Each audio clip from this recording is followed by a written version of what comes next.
Kamukha niya nga.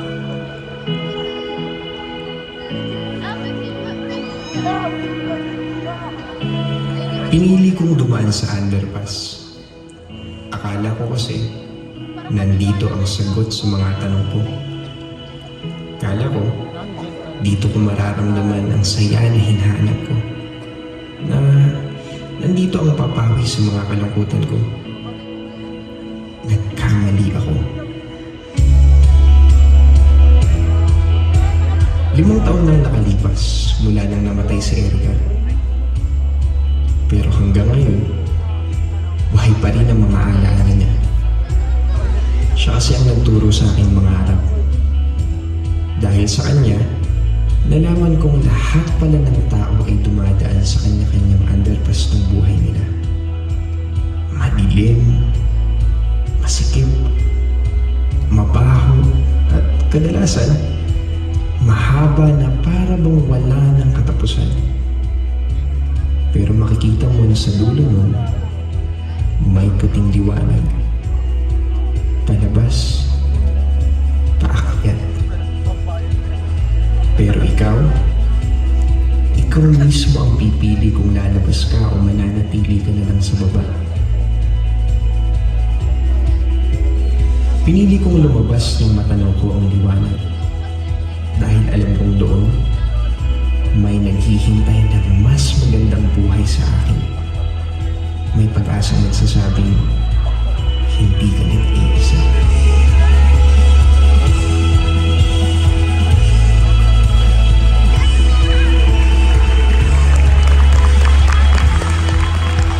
Kung saan ka nang nasa underpass ko, sana huwag kang tumigil sa paglalakad.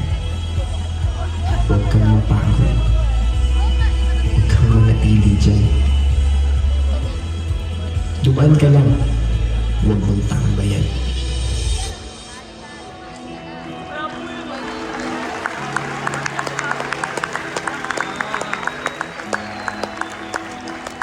Sana di na matapos.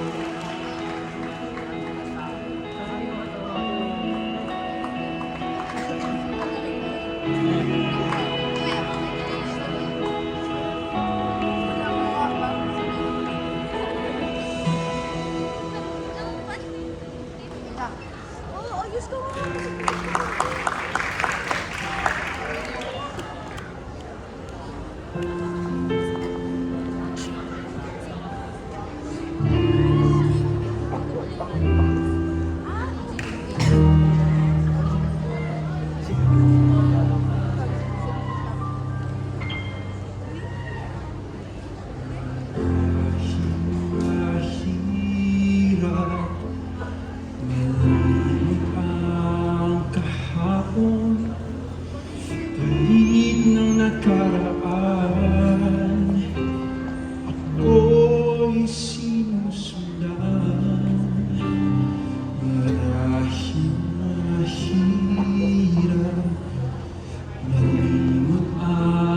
Pagsubok, bagyong nakaraan, di na babalikan.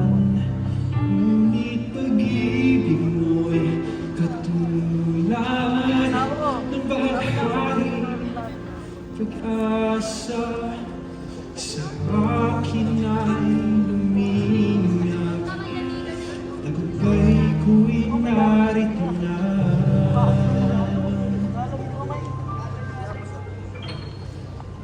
Abot kamay ang bukas sa aking naghihintay. Tadhanang ilan sa akin may kapal. Abot kamay ang liwanag.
Light Creative Productions. Grabe. Ang galing, no? Galing ba sila? Yes. Hindi ko kayang ginagawa.